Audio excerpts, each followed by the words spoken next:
आज आपण बनवणार आहोत कैरीची चटणी। सध्या तर सगळ्या कैऱ्या संपल्यात मार्केटमधल्या।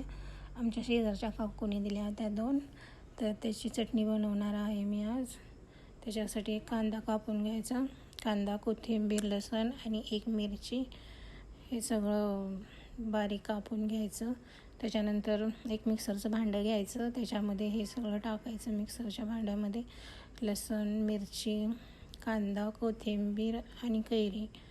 त्याच्यानंतर थोडेसे जिरे टाकायचे चवीनुसार आणि हळद टाकायची आणि त्याच्यामध्ये शेंगदाणे टाकायचे, पण तर शेंगदाणे संपलेत गडबडीमध्ये, मग मी शेंगाचं कूटच टाकणार आहे 2-3 चमचे। त्याच्यानंतर हे सगळं मिक्सरला लावून हे वाटण बारीक करून घ्यायचं। बारीक करून झाल्यानंतर हे बघा आता मी असं बारीक केलं।